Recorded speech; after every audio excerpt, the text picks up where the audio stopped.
Kitab al-Sawm, the book of fasting. So we're going to discuss in this book initially about the types of Sawm and the hukum relate to them. Then we're going to talk about the moon sighting issue. And first we're going to talk about the moon sighting of Ramadan. Then we'll discuss the Masail of Ramadan and then come to the moon sighting of Shawwal. So the moon sighting issue has been divided into two parts, each located at separate places within the book. Between the two, we can talk about what is Sawm, what do we mean by fasting, and what are the things that can potentially nullify a fast. Or in other words, what are things that a person can and cannot do inside a fast? And if someone does commit one of those actions, what are they supposed to do? And then afterwards, we can talk about qaza or Ramadan. If someone misses a fast, what is that person supposed to do? And that's going to be followed by a chapter of i'tikaf. And then we'll be going back to Kitab al-Salah to talk about the Taraweeh prayers, and then tackle a part of Kitab al-Zakat, which talks about Sadaqatul Fitr.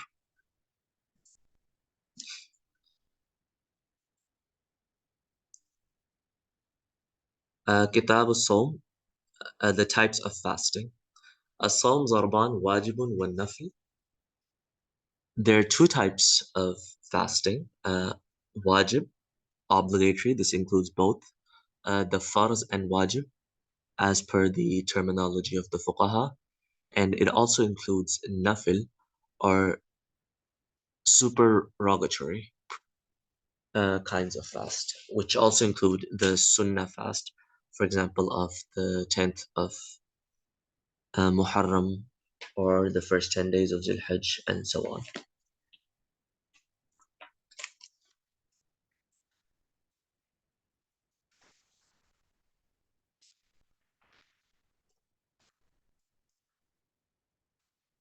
Wal-wajibu zarban, and the type of fast which is wajib uh, is of two types. منه ما يتعلق بزمان بعينه. Number one is the type of fast which is connected to a specific time, like كصوم رمضان والنذر المعين, like the fasts of Ramadan that they're specific to the month of Ramadan.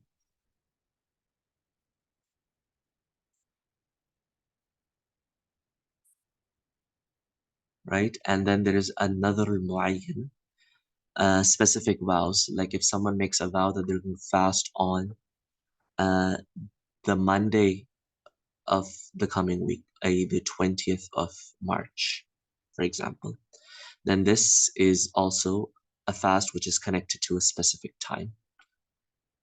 Right? So these two are examples of fast which is wajib and is connected to a specific time.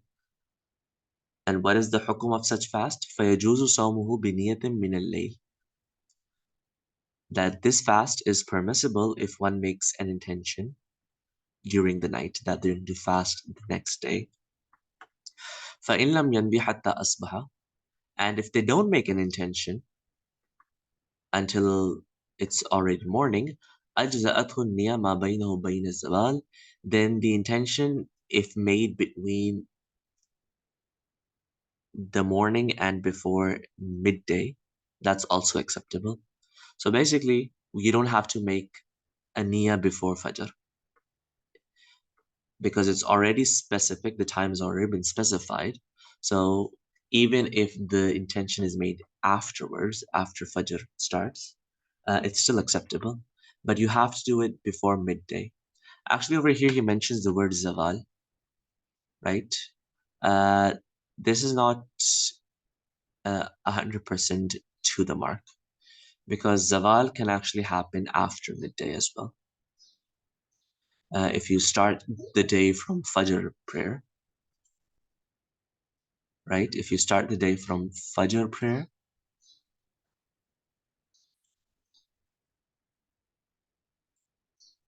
then midday happens before zawal occurs. And so the correct opinion is that ma bainahu ma baina nisfin nahar, as mentioned in some other books.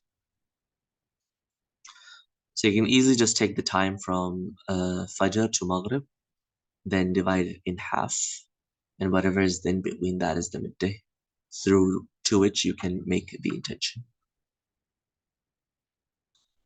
وَالضَّرْبُ الثَّانِي, the second type of wajib so ma yathbutu fi dhimma, that is the type which becomes necessary to fill, it becomes an obligation. كقضاء رمضان والنذر المطلق والكفارات, and gives three examples of that.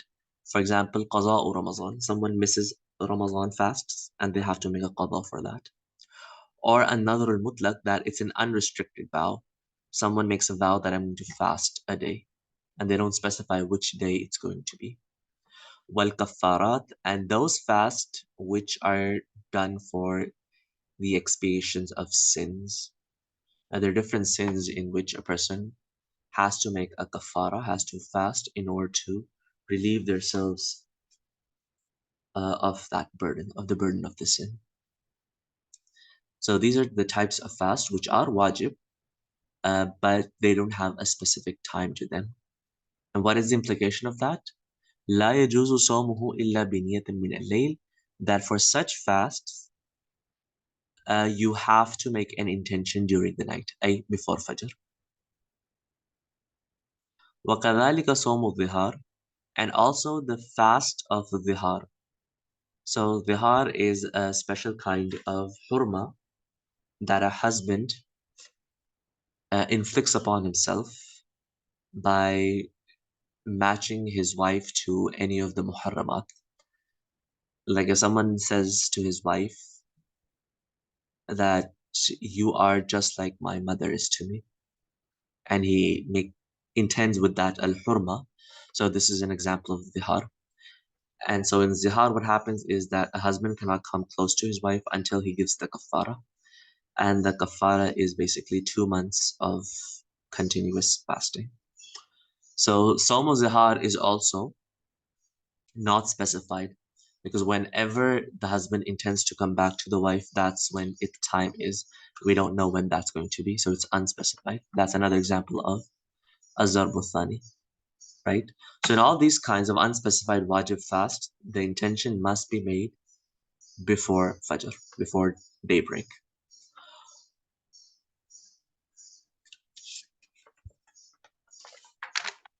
One nafil, and these were the two types of wajib fast. Then there is the non-wajib nafil fast. And the hukum of that is كله يجوز بنية قبل الزوال. It's just like the specified wajib fast, that it is permitted with an intention prior to the midday. The sun starts to decline.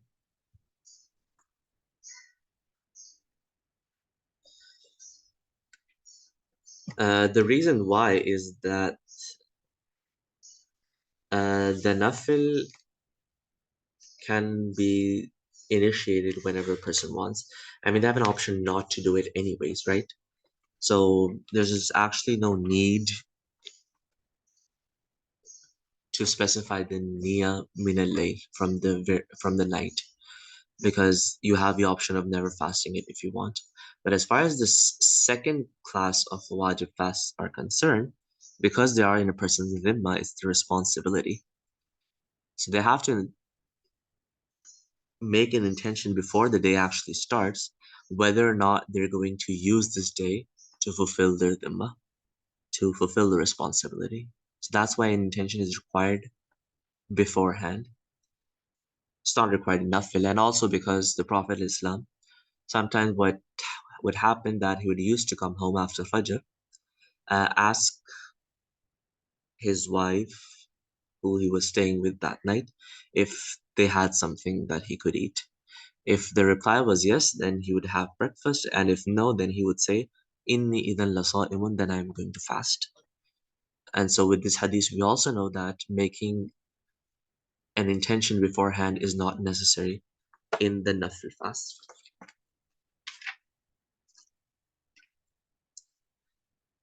Now let's talk about the Ramadan moon sighting. وينبغي للناس أن يلتمسوا الهلال في اليوم 29 من شعبان. It is wajib upon the people to seek the new crescent on the 29th day of Sha'ban. You finish the 29th day, and now the question is whether this is the 30th day of Sha'ban or it's the first of Ramadan. فَإِنْ رَأَوْهُ صَامُوا. And if they can see the moon, then they are going to fast.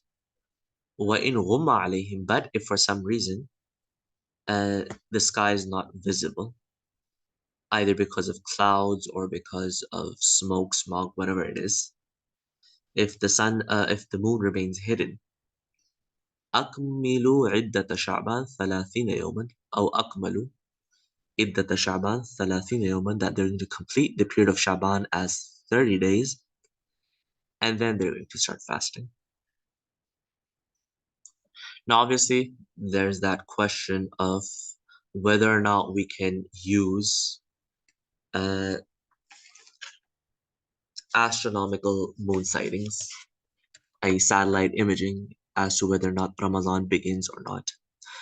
Now remember, satellite imaging can tell you whether or not the moon has been born, right? It does not tell you whether or not you standing on the face of Earth can actually see it. So these are two different things. The birth of the moon and us being able to see it from where we are. Now, obviously, if the moon has not been born yet, it's impossible for you to see it. Which means that if someone claims that they've seen the crescent of Ramadan, but we know scientifically that the moon has not been born yet, their testimony is going to be rejected because it's impossible for that to happen. But if the moon has been born, if the birth of the moon has occurred, but still possible that you can't see it, there are all astronomical calculations to that, because it's possible that the moon has been born, but it's still invisible to the naked eye because it's not yet come to a place in space where it is visible to the people on Earth. That is possible. And so the Prophet Islam, he has actually tied Ramadan to the sighting of the moon and not to the birth of the moon. And so that's why there's special ihtimam and special consideration when it's Ramadan or Eid, that people actually try to sight the moon because of his special instructions. And he said, Sumu li ru'yati, start fasting when you see it, wa aftiru li ru'yati, and break your fast when you see the moon again, the first moon. So that's why there's a strong emphasis from a lot of circles that you have to actually see the moon and not just rely on those astronomical calculations and calendars. And that makes sense because we've previously mentioned as well that the Sharia and Islam have come for people of all times. Right? The ahkam there are such that they can cover every time span, whether the past, the present, or the future. And the past people didn't have those calculations, they didn't have the satellites, so they couldn't know about the birth of the moon. The only thing they had was the moon sighting. And the moon sighting is constant in our times and in the future as well. But the birth of the moon, knowing that, that was something which is an anomaly, or it's something that was not present then, but it is present now. So the ahkam of the Sharia cannot be built on something which could possibly change. And that's why the Raji opinion amongst most scholars is that the Ramadan should begin with the sighting of the moon and not with the ending or not with the birth of the moon. So that's the first thing to remember about that. But like I mentioned, you can use that birth of the moon to test whether or not the testimony is true. That is something which is possible. Now, all of this is happening when the sky is clear, right? If it's visible, if there's nothing hiding the moon, then you need a lot of people to be able to see it. وَمَنْ رَأَى هِلَالَ رَمَضَانَ وَحْدَهُ. But if someone, they see the crescent of the Ramadan by themselves, nobody else was able to see it, صَامَ وَإِنْ لَمْ يَقْبَلِ الْإِمَامُ شَهَادَتَهُ. He is going to begin fasting even if the Imam does not accept that person's testimony. Because the hukum for that specific person is sumu li. When you see it, you fast. So if he thinks he has or she has seen it, then they should fast. But their sight will not become binding upon the rest of the population unless their shahada or their testimony is accepted by the leader of the community, the Imam. Because if he doesn't accept, it won't be binding upon other people, so they're not going to fast that day. But this specific person who claims to have seen it, for him, the fast begins the next day. وَإِذَا كَانَ فِي السَّمَاءِ عِلَّةٌ. And if there's something in the sky, clouds, smoke, or etc., قَبِلَ الْإِمَامِ شَهَادَةَ الْوَاحِدِ الْعَدْلِ فِي رُؤْيَةِ الْحِلَالِ. Then in the moon sighting issue, the Imam can accept the testimony of one single person if they are just. رَجُلًا كَانَ أَوْ إِمْرَأَةً حُرًّا كَانَ وَعَبْدًا. It doesn't matter if that person is a man or a woman, a free person or a slave. Right? Because it's possible if it's cloudy outside, then at some moment in time, the clouds might have dispersed in one area and or one place, and someone might have sighted it, but the rest of the people were unable to see it because it was still cloudy. And for that reason, that possibility, it is permissible for the Imam to accept just the shahada of one person. But this is when there is something preventing us to be able to see the moon. فَإِنْ لَمْ يَكُنْ فِي السَّمَاءِ إِلَّا. But if there's nothing in the sky, right, there's no obstruction, لَمْ تُقْبَلْ شَهَادَتُهُ. Then the testimony of one single person is not acceptable. حَتَّى يَرَاهُ جَمْعٌ كَثِيرٌ يَقَوْ الْعِلْمِ بِخَبْرِهِمْ. So we will not commence Ramadan until a large group of people reports seeing the moon, such a large group on which definite knowledge can be based. There's no specified number to it, whether it's 10, 20, 50, 70. Some people do mention it, but the basic criteria is that definite knowledge can be established through their testimony, right? Someone doesn't have a very clear eyesight, so obviously their testimony is of a lower level than a person with clear eyesight. Someone who does this on a regular basis, so they have experience in moon sighting, their testimony is of higher level than those who just do it in Ramadan or rarely do it. It's all these things taking them into consideration. The number of people required for definite ilm can actually differ. So there's no one specific number. Depends on who is the one, who are the people giving the testimony. And if by heart you can say that yes, the ilm has been established, then you will commence with the fasting. And what is the time for Sawm? Like, we know tomorrow is Ramadan and we have to fast. Like, what is the time frame in which we fast?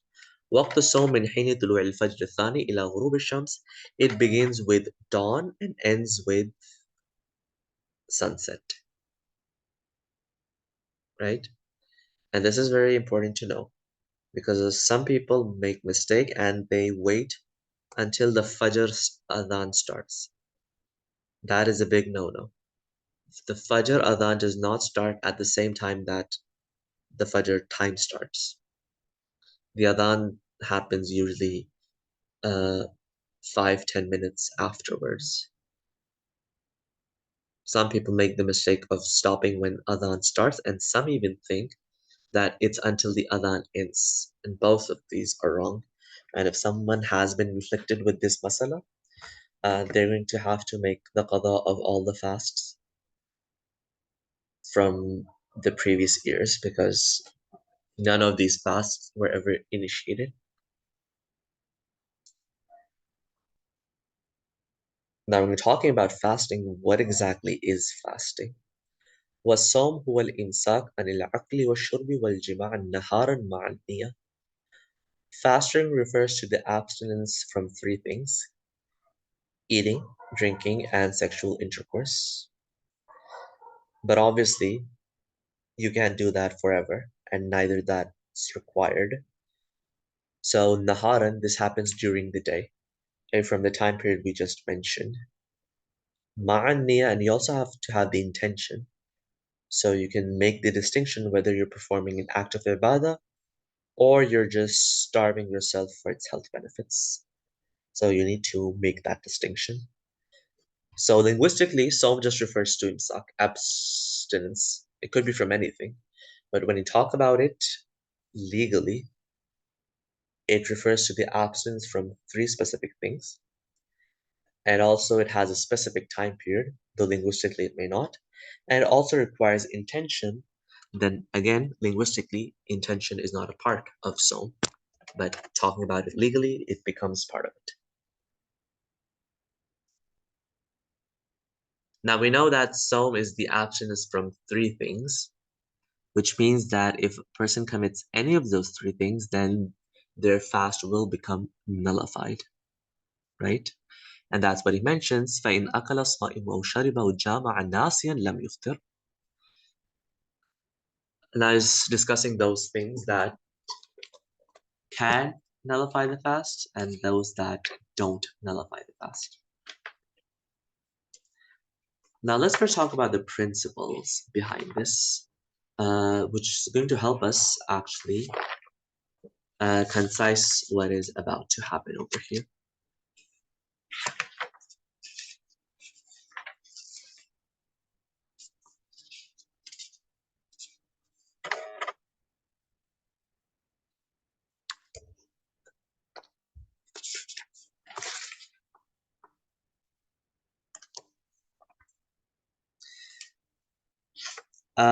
Now, the first thing you can say is that in Ramadan, there are two types of mufsid, two things that nullify the salah, the sawm. Number one, ma yujibul qada faqat. One type is that which only necessitates a qaza, that you have to redo the sawm. The second type is in which you not only redo the sawm, make qaza of it, you also have to give kafara. So there are two types of jinayat which a person can commit. Or in other words, say that if someone nullifies their fast, one of two things is going to happen. Number one, they either just make the qaza, or number two, they make the qaza as well as the kafara as well. They give the kafara. And there are two types of things which are غير mufsid. Number one, things that are mubah for you to do during Ramadan, and things that are makruh for you to do during Ramadan, but it does not nullify your fast. Right? So talking about the third category, things, or you could say things that don't actually nullify your fast. Right? So the first example is that أكل الصائم أو شرب أو جامع ناسيا. If someone forgetfully eats, drinks, or has sex, then their fast is not broken. Right? Although the qiyas is that the fast should be broken because you're breaking those things which you're supposed to abstain from when you're fasting. Right? And that's what Imam Malik rahimahullah ta'ala says, that you did something which is against the essence of Sawm, so your fast no longer exists. Just like if a person were to talk during the salah out of forgetfulness, their salah would become invalid. Similarly over here. But for us, we have the hadith of the Prophet of Islam, in which he said to the person who forgetfully ate something during Ramadan, "Timma ala somik, complete your fast, فَإِنَّمَا أَطْعَمَكَ اللَّهُ وَسَقَاكَ," that it was Allah who actually fed you, right? So this was, let's say, a gift from Allah subhanahu wa ta'ala, that you ate forgetting that you were actually fasting, or you drank water forgetting that you were actually fasting. So this is from Allah subhanahu wa ta'ala. And obviously when you're fasting, you are spending your day like you would do any other day. So it's easy to forget that you're in a fast. And it's not the same as actually praying. When you're praying, you have this whole environment created, which is a constant reminder of you're doing something different. You're doing something different. You're in a special place. And so in such a case where there's a continuous reminder, forgetfulness is not an excuse. But if you're going to go about living the day as you normally do, if you forget, that is plausible. And so that's why you were given an exemption from Allah subhanahu wa ta'ala.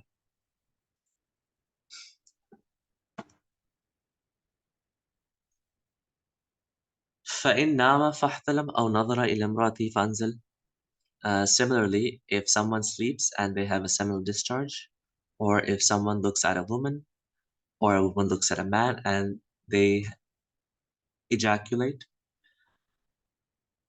أو ادهن أو احتجم أو اقتحل, or someone applies oil to their body, or undergoes cupping, or applies kuhul, أو أو قبل لم يفطر, or they kiss a woman or a man, then their fast will not be broken.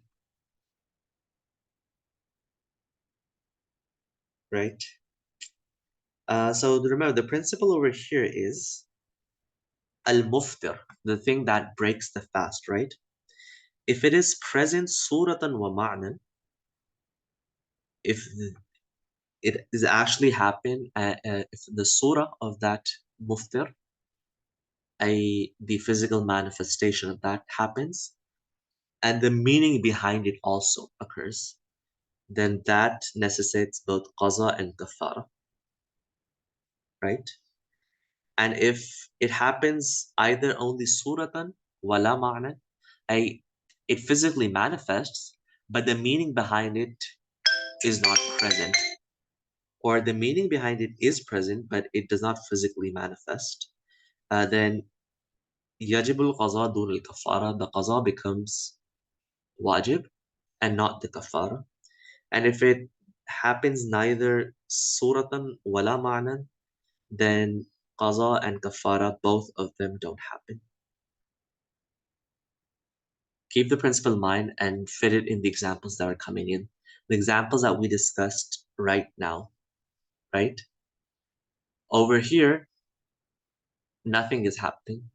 Neither is the surah occurring, and neither is the ma'na occurring, except for the first example. In the first example, Suratul Muftir does occur because you literally eat or drink something. So it's physically being manifested, but the meaning or the essence of the Muftir is not present because you did not intend to break your fast, right? If you knew of your intention, if you're aware of it, you probably would not have done it. So your intention is not present there. So even though suratan, physically you have broken your fast,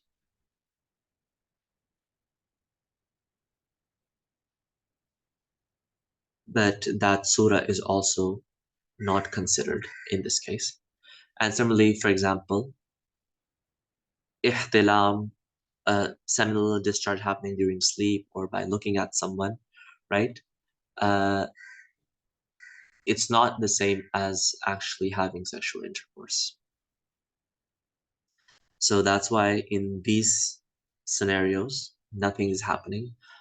Applying oil, kuhul, cupping, none of these things are a kind of muftir, things that would break your fast. So nothing happens over here.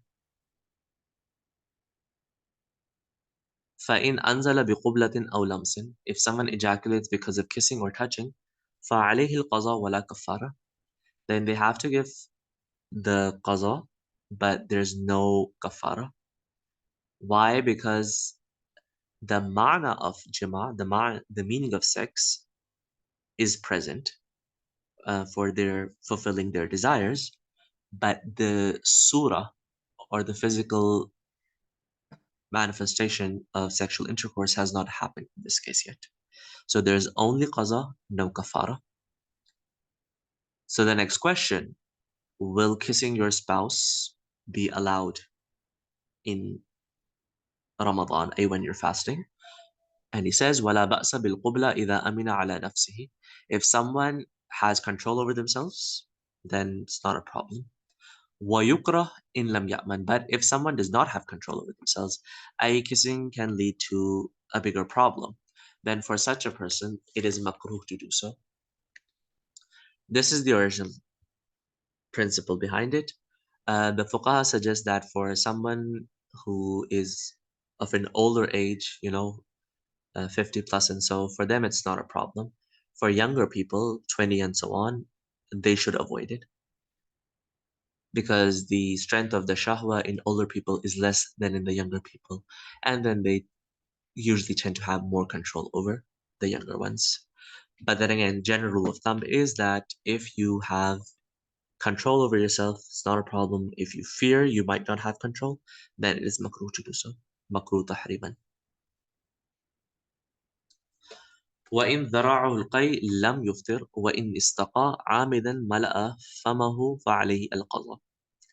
If someone vomits unintentionally, then their fast is not broken. But if they do it intentionally, then they have to make qaza of that. So,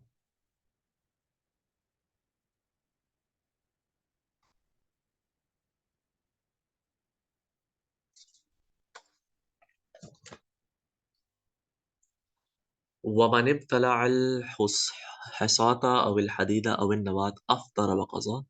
And if someone swallows a pebble, a metal, or a pit, their fast is broken and they only have to make the qaza and no kafara.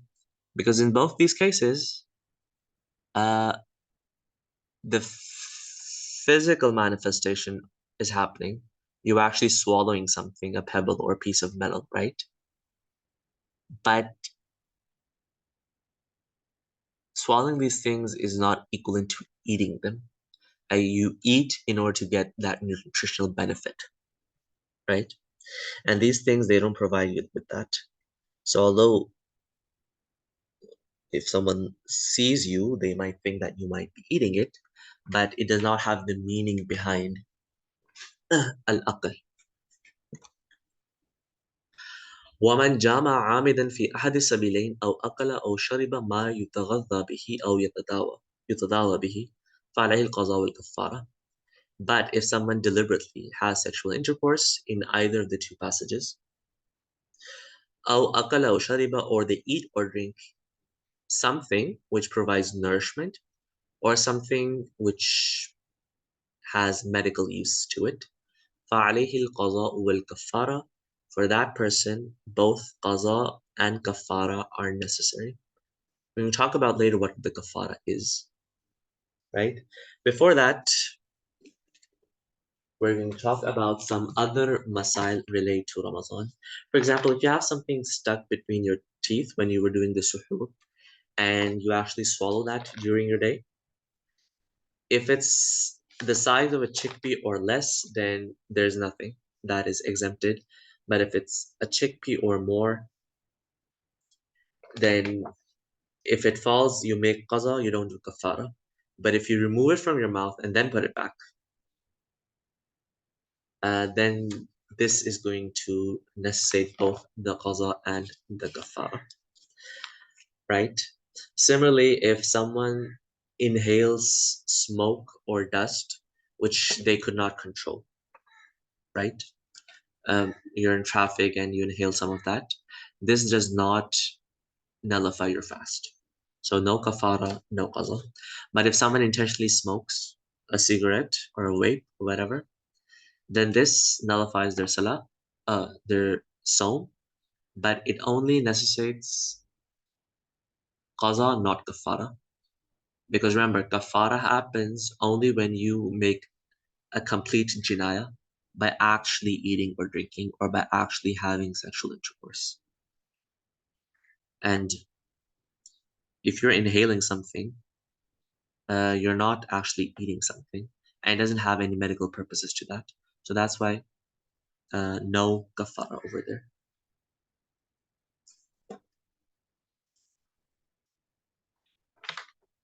right?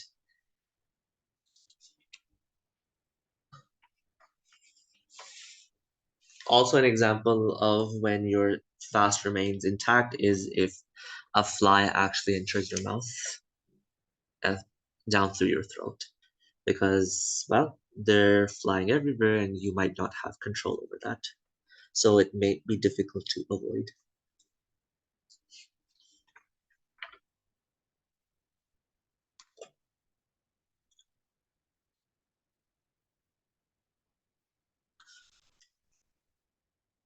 Also, another example that they give is if someone is involved in illicit activities with a dead person or an animal,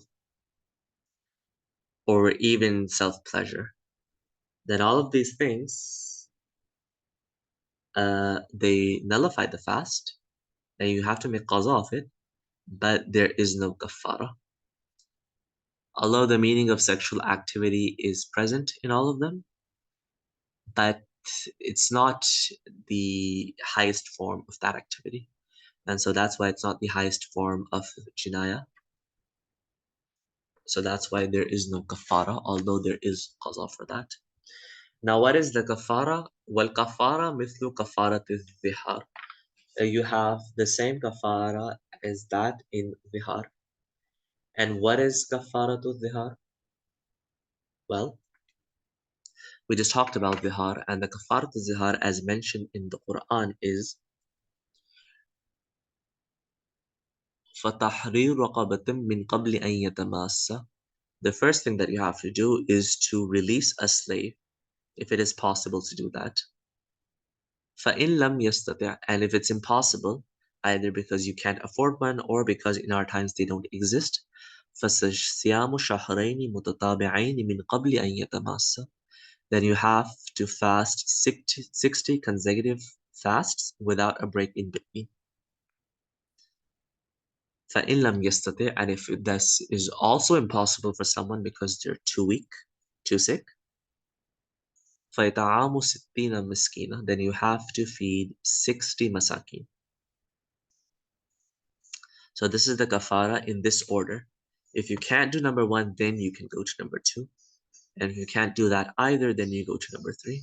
Obviously, number one does not concern us, so the kafara begins with fasting 2 months consecutively. If that becomes impossible, then you feed 60 poor people.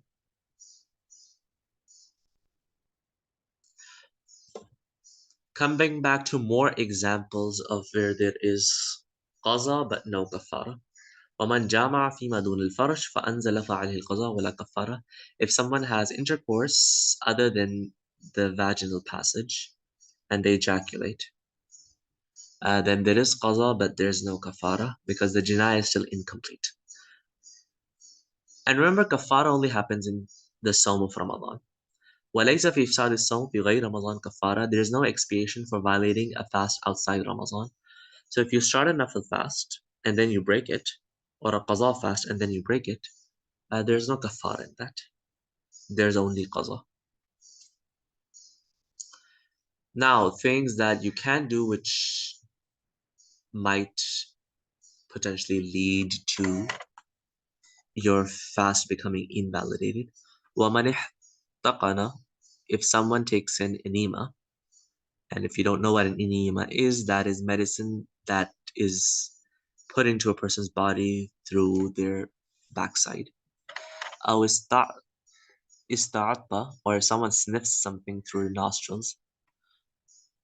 أو أقطر في أذنه, or pours something in their ears. أو داوى جائفة أو آمة, and they treat a body cavity or a wound بدواء رطب, with a moist medicine, and that moist medicine وصل إلى جوفه أو دماغه, it reaches their stomach or their brain. And so basically anything which could possibly enter your stomach or could possibly reach your brain, if you use any sort of medicine like that, aftara, then the person has basically invalidated their fast.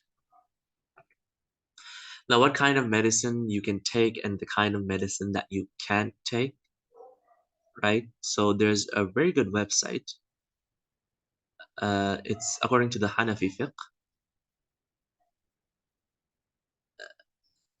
fiqh, which has a list of common medical conditions and the ahkam related to their fast. It's by the Islamic Medical Association. A link will be shared to you afterwards, inshallah. And if you know someone or yourself are involved in one of these problems, you can find the solution or the hukum for your fasting over there. But the general rule is basically if you use a medicine which actually reaches your stomach or your brain, then it is going to invalidate the fast. وإن أفطر في حليله لم يفطر عند أبي حنيفة ومحمد رحمه الله تعالى وقال أبو يوسف يفطر. If someone pours drops of medicine in their urethra, this does not break their fast because that medicine does not reach a person's stomach. That is according to the Tarafain رحمه الله تعالى. But as far as Imam Abu Yusuf is concerned, he says that yuftir, it does break the fast. Uh, well, you could ask medical experts on whether or not it reaches the jawf, and depending on that, you can give a more medically accurate fatwa. Now talking about those actions which are makruh to do so when you are fasting, but they don't necessarily invalidate the fast. وَمَنْ ذَاقَ بِشَيْئًا بِفَمِهِ. If someone tastes something with their mouth, they don't swallow it, they just place it on their tongue and wipe it off. This does not break their fast. وَيُكْرَهُ لَهُ ذَلِكَ, but this is disapproved. Similarly, يُكْرَهُ لِلْمَرْأَةِ أَنْ تَمْزَغَ لِصَبِيِّهَا الطَّعَامَ إِذَا كَانَ لَهَا مِنْهُ بُدْ. It is disapproved for a woman to chew food for a child if there is a way out. For example, you have baby food or cereal available, which allows a mother not to actually chew the food in order for her baby to be able to actually eat it, then it's makruh for her to do so. Or if she can find someone who's not fasting chew it for her child, then it would be makruh for her to do it herself.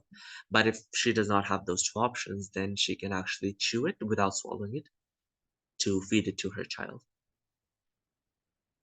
وَمَزْغُ الْعِلْكِ لَا يُفْطِرُ الصَّائِمِ. Simply chewing gum does not break a person's fast, although it is makruh. But if the gum does not have flavor, that's necessary. A flavorless gum which does not easily break, that won't nullify your fast. But if it has flavor in it, the flavor can seep through your throat down to your stomach. So that is a problem, and that could nullify your fast. So if it's sugar-free, tasteless gum, for the sake of jaw exercise or keeping you awake at work, and that won't nullify a fast. But because you're potentially putting yourself in harm's way, it is makruh to do so. Now we're going to talk about special cases of exemption for a marid and a musafir. وَمَنْ كَانَ مَرِيضًا فِي رَمَضَانٍ. If someone is ill during the month of Ramadan, فَخَافَ إِنْ صَامَ ازْدَادَ مَرَضُهُ. And if they fear, if they fast, that their illness will intensify, either through experience or from the opinion of an experienced doctor who has seen many of these cases. So not just any fear is going to do. It should be a relevant fear. And then that person has the option of not beginning the fast, and if they have started their fast of that specific day, if they fear that illness will actually intensify, and then they can break the fast and then perform qaza. There will be no kafara, even if they intentionally break the fast, because obviously this is a valid excuse. But remember, just the fear that I might not be able to make it because it's really hot outside, I won't be able to control the thirst, bear it, that's not an excuse. You can live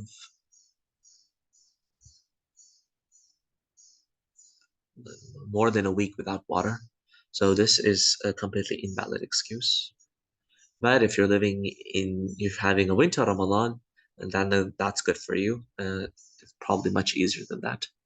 But anyhow, just the fear of thirst or hunger is not sufficient because you can leave live weeks without food and days without water. So that's an invalid excuse. But maras, which can actually increase if you don't take the medicine to a point that it could potentially have serious damages, that is a valid excuse. So depending on past experience or the opinion of a professional medical doctor, uh, it's better if he's a practicing Muslim because they'll be more honest in their opinion because they will consider the sanctity of the fast too when they're making their opinion. The same might not be the case if they're non-Muslims or non-practicing Muslims. They might take that issue lighter than their counterparts. وإن كان مسافرا لا يستضر بالصوم. A traveler fasting does not harm them. فصومه أفضل, then fasting is better. But if they choose not to fast and make a qaza afterwards, that's also permissible because the nas of the Quran allows them. وإن كان مريضا أو على سفر فعدة من أيام أخر. Allah subhanahu wa ta'ala gives special permission for the sick and for those traveling that they can choose not to fast and make qaza on later days. So even though fasting may not harm a musafir, a traveler, they can still do it. I choose not to fast. وإن مات المريض أو المسافر فهما على حالهما لم يلزمه القضاء. And if both of these people die before actually exiting Ramadan or finding the time to make qaza of Ramadan, then there's no qaza on them. They don't have to make a wasiyah or a kafara because the Sawm never became wajib on them. For example, if someone's traveling in Ramadan, let's say they travel 15 days of Ramadan, and then just after Ramadan ends and the first day of Eid, for example, they pass away. They did not find enough time to possibly be able to make the qada of Ramadan because you need 15 days before you can make the qada for 15 days, and they didn't find that time. So there was no qada on them anyways. Same goes for maris. If the days of health, they never receive the days of health, qada never becomes wajib for them ever. وإن صح المريض أو أقام المسافر ثم مات. If the maris becomes healthy again and the musafir becomes a resident, then they die. لزمهم القضاء بقدر الصحة والإقامة. Then to the extent of the duration of their well-being and being a residence, they have to make qada. So same example, 15 days. They found 10 days of siha and iqama, of residence. Then 10 days of fast becomes wajib on them. If they find only 3 days, then only 3 days. 15 days, then all 15 days. So whatever time they find in health and in residence, they have to make qaza for that many days of fast. Now let's talk about qaza of Ramadan. وقضاء رمضان إن شاء فرقه وإن شاء تابع. Although the Ramadan fasts of Ramadan have to happen consecutively, the qaza does not need to do that. You can separate between them. Fast one on Monday, the other on Saturday if you want. Delay them until winter time. Pretty much up to you how you want to do it. So you can either separate between them or you can do it successively. فإن أخروا حتى دخل رمضان آخر. But if you delayed so much that the Ramzan of the following year begins, at this point you can't make qaza anymore. Sama Ramadan al-Thani, you have to fast the Sawm of the second Ramadan. وقضى الأول بعده, and then you're going to make the qaza of the previous Ramadan. ولا فدية عليه, but you cannot give any fidya. There's no redemption money which you can give at this point in time to relieve yourself from fasting the previous Ramadan, أي the qada of the previous Ramadan.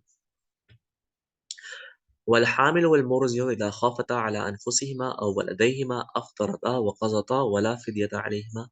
If a pregnant woman or a breastfeeding woman, they fear for their lives or for the sake of their children, that if they fast, that either one of them might seriously be inflicted. And for this reason, they break their fast, then that is permissible. وَقَضَتَا, and they're going to have to make qada afterwards. وَلَا فِدْيَةَ عَلَيْهِمَا, but there's no redemption. There's no fidya or money that they can give to relieve themselves, because it is possible for them to fast, even if it is later on. Now, who is the one that can actually give the fidya? They don't make qaza, but they actually give fidya. That is the Shaykh al-Fani. وشيخ الفاني الذي لا يقدر على الصيام يفطر ويطعم لكل يوم مسكينا كما يطعم في الكفارات. A decrepit old person, someone so old that there's no more hope that they'll ever go back. Old that they're laden with sickness, there isn't any hope that they'll ever become healthy again. You fear they're going to die of old age, right? For such a person who is unable to fast, and you have no hope that they'll ever recover, then they are going to feed one needy person each day for each fast that they're missing, just like you do in kafara. But if that person who you weren't hopeful for, that old person miraculously recovers somehow, then for the days of health that they now receive, they have to make qaza for whatever kafara they've already given for. And all that kafara becomes a nafli sadaqah, a voluntary form of sadaqah. وَمَنْ مَاتَ وَعَلَيْهِ قَضَاءُ رَمَضَانٍ. If a person dies and then they had qada in their dhimma, فَأَوْصَى بِهِ, and they also made a bequest. They put it in their will that please give the kafara for the missed fast. أطعم عنه وليه لكل يوم مسكينا نصف صاع من بر أو صاع من تمر أو شعير. Then their wali, the one executing their will,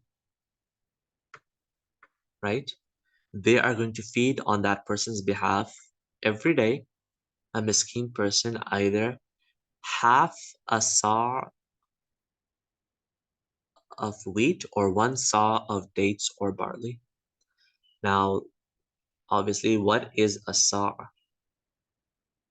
right? So nisf saw is actually equal to 15.9 kilograms, and one saw is equal to 31.8 kilograms.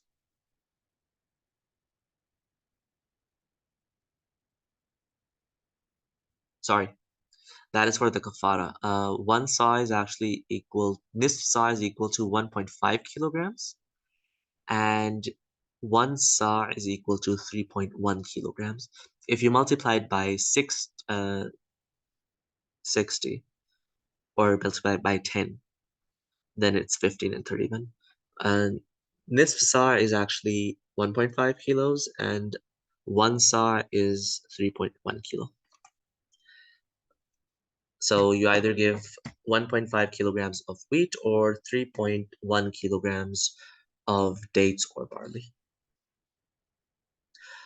وَمَنْ دَخَلَ فِي صَوْمِ التَّطَوُّعِ ثُمَّ أَفْسَدَهُ قَضَاهُ. Someone begins a voluntary fast and then they violate it, they have to make up for qaza. Because starting it is voluntary, but finishing it becomes wajib. وإذا بلغ الصبي وأسلم الكافر في رمضان أمسك بقية يومهما وصام بعده ولم يقضيا ما مضى.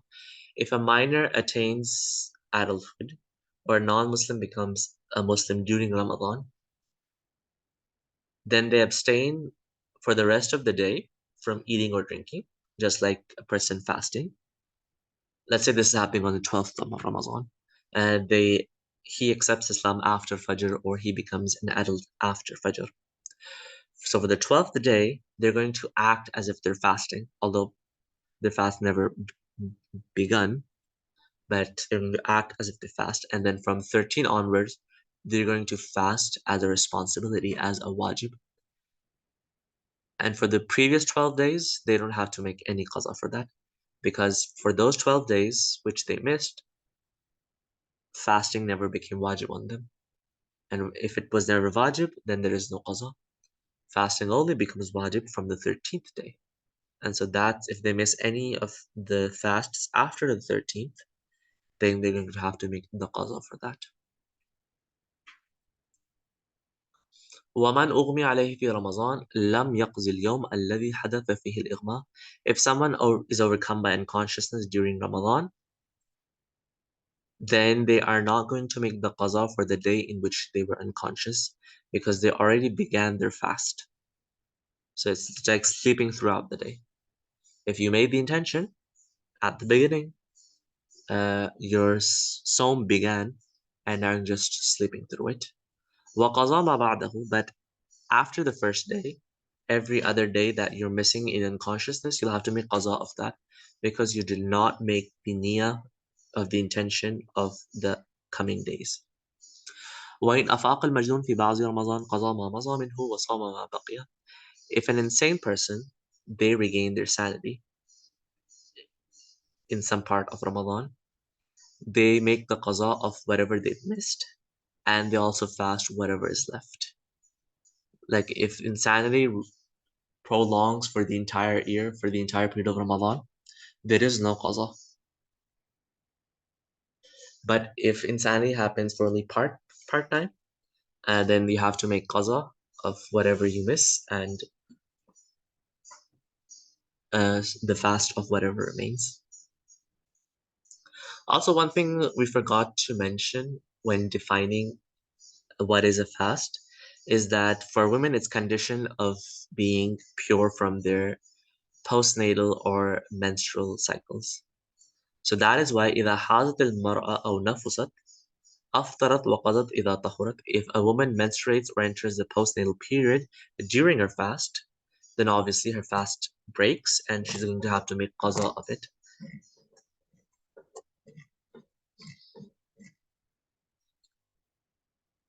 وإذا قدم المسافر أو طهرت الحائض في بعض النهار.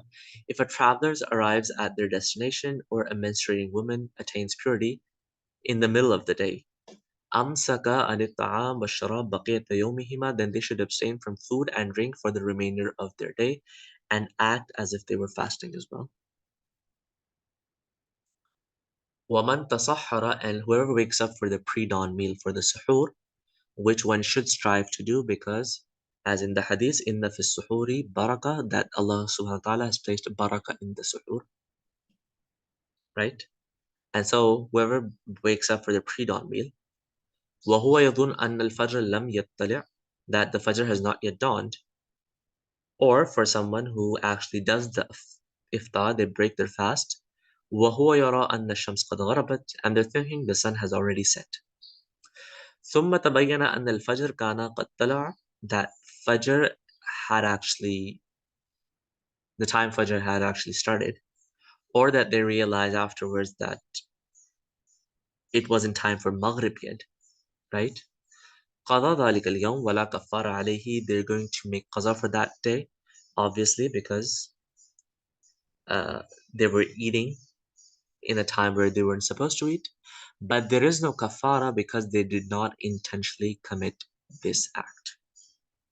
This was an accident, and so no kafara as a punishment, but obviously the qaza has to be made because the meaning of fast was not present. And these were the basic masail of Ramadan.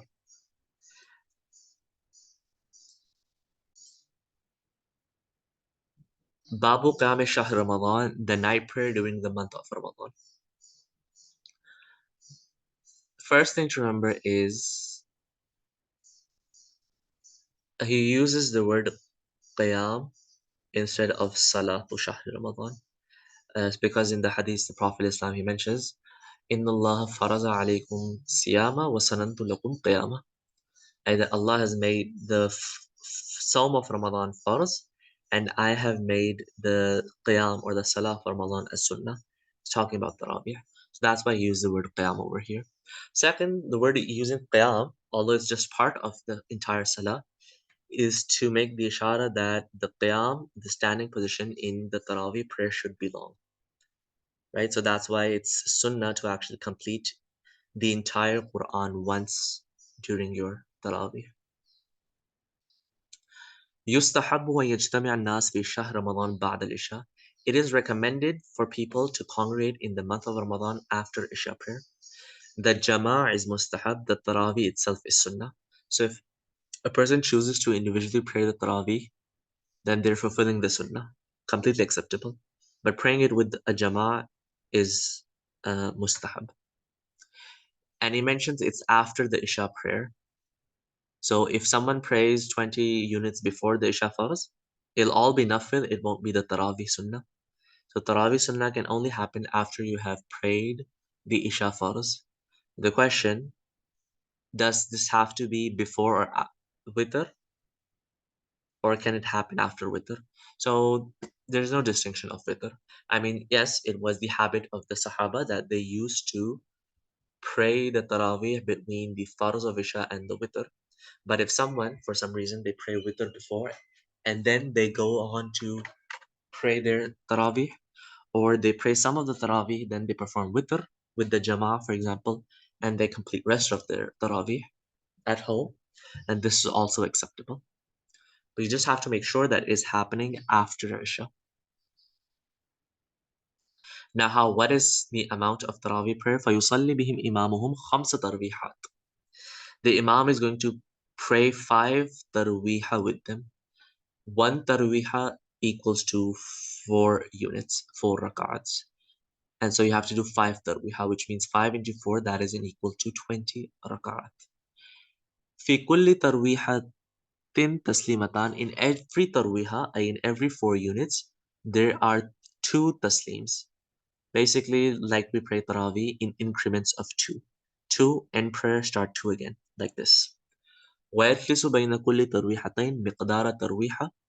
And in between every 2 tarwiha, between every 4 rak'ats, it is mustahab that a person sits or rests for the amount it takes to perform one tarwiha.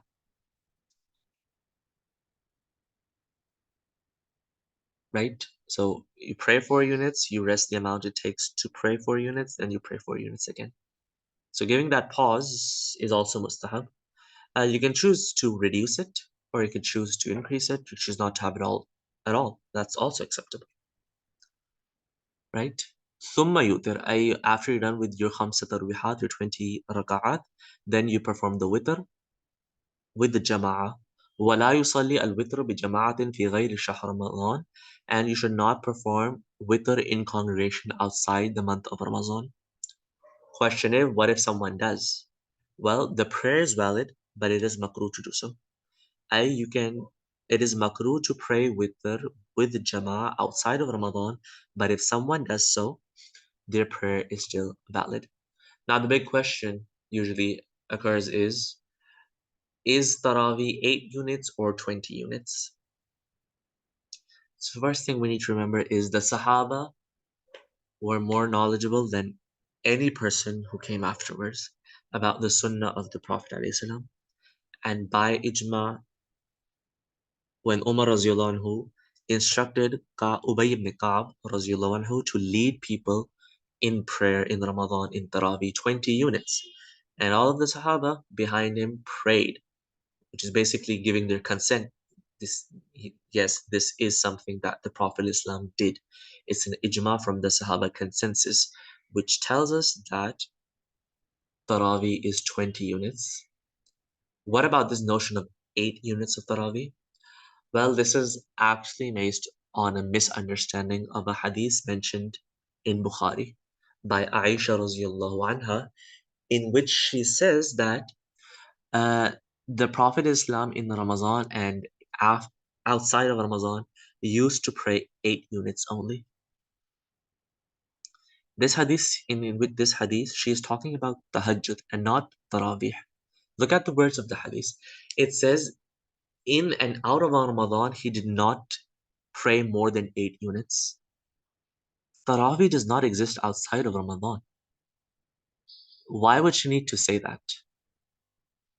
If she was talking about, in this hadith, about the Taraweeh, what is the point of mentioning outside of Ramadan? Because there is no Taraweeh outside of Ramadan.